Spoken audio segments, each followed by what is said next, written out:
guys, it's Dasha. Welcome back to my channel, and welcome to February's round of a game of tomes. If you are not familiar, this is my TBR game. Every single month I roll the dice, I move around the board, and I get a bunch of prompts, and based off the prompts I get, I pick which books I'm reading each month. If you are not familiar with the game, there is a playlist down below. There is a video kind of going over all the spaces and all the cards and what they mean, and there's also a Google Drive folder that has PDF copies of the board and the card if you ever wanted to play along at home yourself. We're gonna start off by going over January stack. If you missed the video, do go watch it and then come back. But here is what the stack looked like. So we have the Fellowship of the Ring, which was for the prompt to, it was House Tully, and the prompt was to pick a book out of a video on YouTube that was talking about someone's favorite series. I ended up reading The Hobbit instead of Fellowship of the Ring because I did a little bit of research, and everywhere said that The Hobbit is a better place to start with the series, but I'm gonna count it as completed because it is obviously still part of the series of the world of The Lord of the Rings. So that one's done. I had House Stark, and for that I picked Sword of Destiny. This is a reread, and I did complete this. Another prompt was to read a book with a foiled or shiny cover. For this I picked Mythos by Stephen Fry. I ended up actually putting this down. I don't think I will be reading the 3 Stephen Fry books I have. I think I'll be keeping them as coffee table books, but I'm counting that as completed because that's technically a DNF, and for my game I do count DNFs because I gave things a try, so we're counting that as completed. And finally I had Castle Black. The prompt was to read a book with a dark cover. I picked Cast by Isabel Wilkerson. Now I'm not quite done this book, but I am quite far in, so we're counting this completed for the prompt per my new 2025 game rules, which means that I successfully completed my January TBR. There will be no punishments, and that means we can get right ahead on into our rolls for February. Welcome back to the board. We have no punishments. We have nothing else to do but to go ahead with our first roll. That's a 2, 1, 2, location.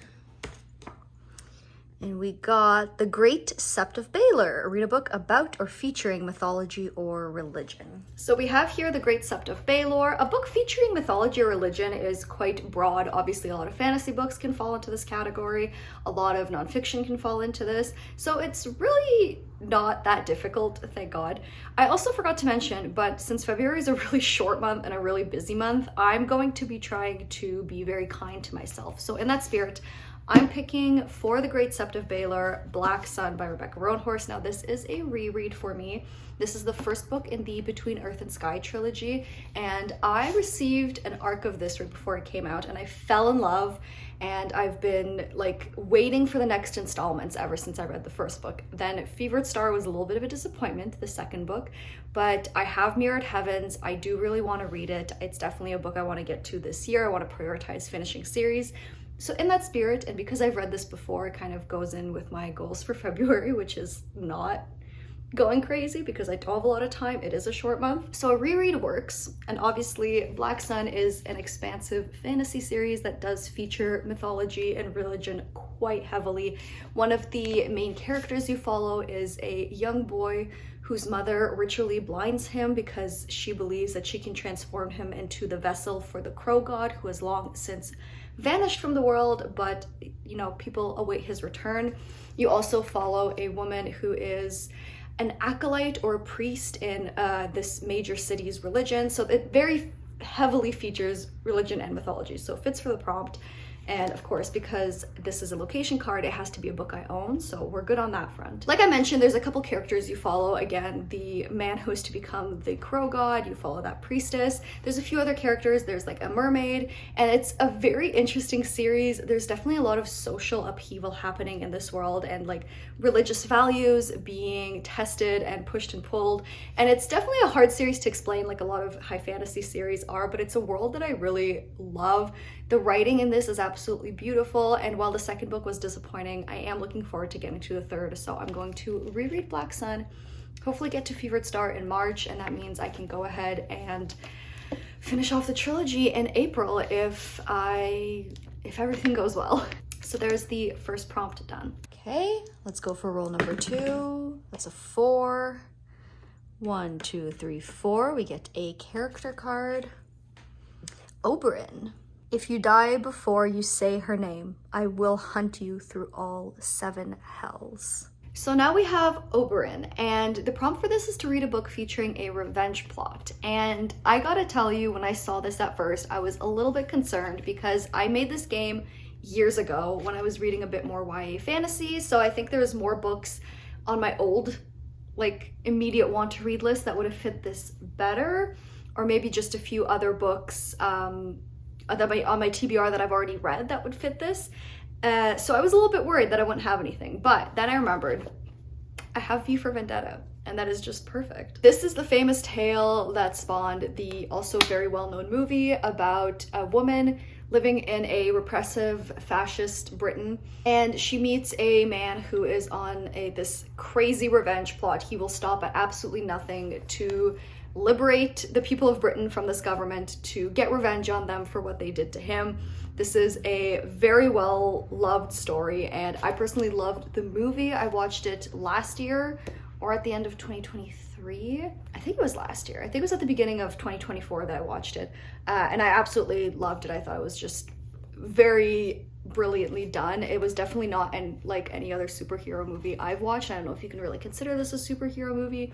V is definitely a tortured hero, but it was just something that really resonated with me. I really enjoyed it, so I am looking forward to reading the book. It's also nice and short, which means for February, that is exactly what I need, and I've just been really looking forward to getting into this. So this is the perfect time to pick it up because V is on a revenge mission. He has a vendetta against the government and the people who run it, so it fits with our prompt perfectly. Let's go in for our final roll. 5. 1, 2, 3, 4, 5. Another location card. And we have, oh, we got this one again, the Dothraki Sea. Thank God we didn't have a repeat of last month, and we only have 3 rolls as intended. And for our third roll, we got the Dothraki Sea, which is the prompt to read a seasonal book. We've gotten this one before. We got it last summer, I believe, and this time it is wintry. And I realized that a lot of the books that come to mind as wintry are books that I have read before, so I know that they're set in the winter, and there's not a lot on my immediate TBR, much less on my physical TBR, because that is the point of the location cards, that come across as wintry. So I definitely went off vibes on this one, like 100%. And for that, we're picking one of the books off my 25 for 2025. If you missed that video, you can go watch that. It is live on the channel. It's just a kind of exploration of books I want to read this year and why. But one of those is Dubliners by James Joyce. This is a classic. This is one of his less complex works from what I understand. I know that Ulysses and Finnegan's Wake are just like absurd pieces of literature, but this is definitely one of the more accessible works. And it is a collection of short stories about the people of Dublin. Now, why is this wintry? I don't know.